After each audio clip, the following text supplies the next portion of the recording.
The House Coffee Sanctuary is no ordinary coffee shop. It is nestled in the heart of the artsy, eclectic neighborhood of Kensington, near the downtown core in Calgary. The doors of the coffee shop first opened in 2001 as a ministry of First Alliance Church to reach out to people who wouldn't typically come through the doors of the church. Derrick Mitchell has overseen the operations of the house for almost 10 years, but from the start he saw his role as much more than just manager, but as pastor of the house. My job essentially was to run this cafe as well as connect with this community, reach out to the area of Kensington and, in a very real way, kind of look at it as a parish and build bridges towards this community. The house has developed many different ministries to reach into the community, from chili suppers at the local community hall to summer festivals in the local parks. Throughout the year, the coffee shop offers art groups, poetry groups, church services, AA meetings, and various other support groups. One key ministry of the house is to the homeless and disadvantaged, who Derrick says that have typically been kicked out of every other coffee shop in the neighborhood. According to Derrick and the staff and volunteers, it's more than just serving a great cup of coffee. The coffee is just kind of our means to an end to some degree. Like, we want to make a really good cup of coffee, and our staff do a great job with latte art and all that kind of stuff.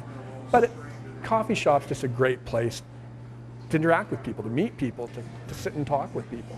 We want to love people. We want to treat people with grace. We want to treat people with respect. You naturally build relationships with people when you realize, I guess, that they have a backstory. They're not just some person on the street that you have no interaction with. They have a story, they have a path that led them to where they're at.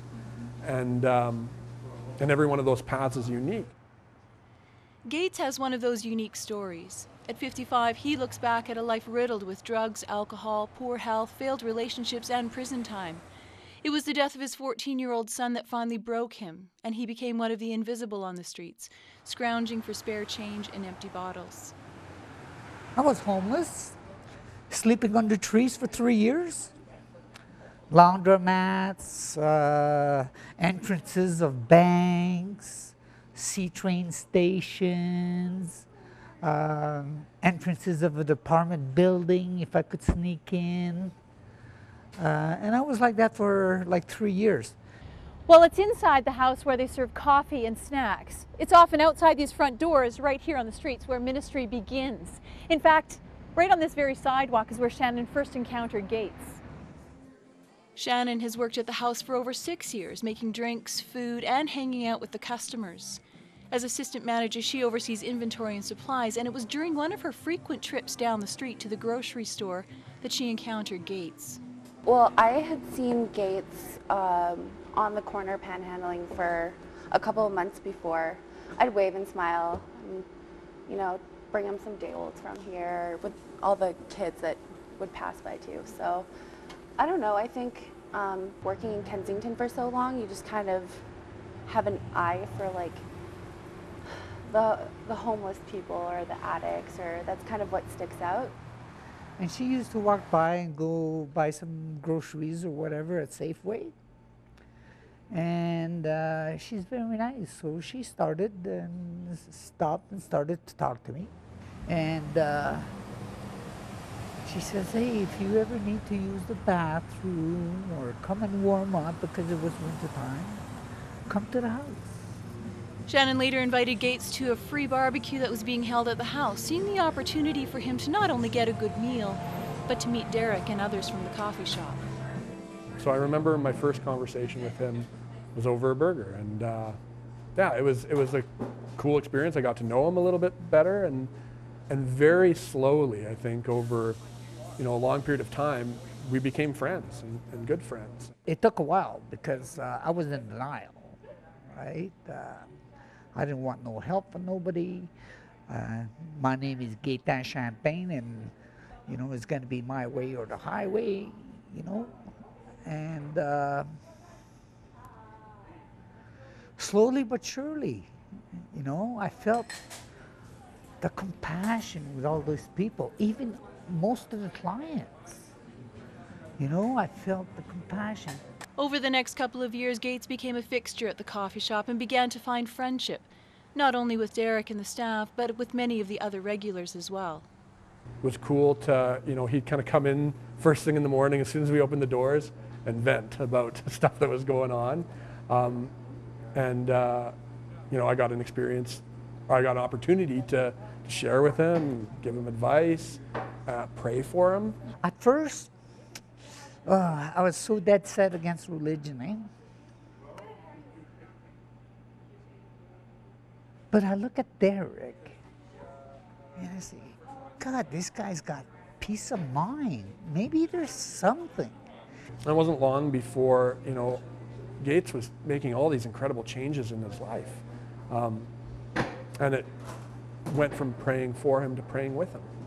And I'll never forget the morning he came in tears, telling me how he had accepted Christ. It was, I still look back and when I'm like, why are we doing this? Why are we here? And I look back to that and I say, that's the reason why we're here.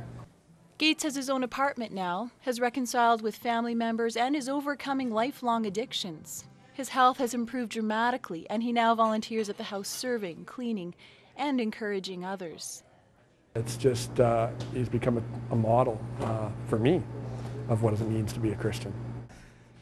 Like, I don't know why God chose to save me, right? But I believe that there's no explanation for my medical improvements. And I believe God's got a journey for me. And I know He's never going to send anything my way that I could not handle. So I'm there with open arms.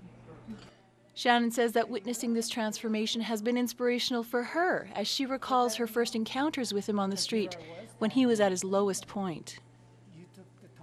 He's changed so much.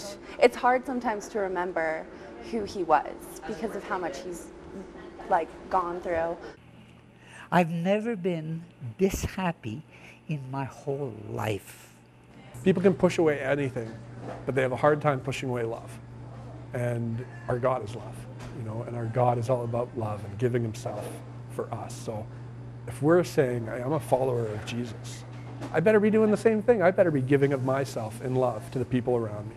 And recognizing that God loves them with more than I ever could. So, just opening myself and saying, God, I'm here, love people through me. Oh, this is a sanctuary.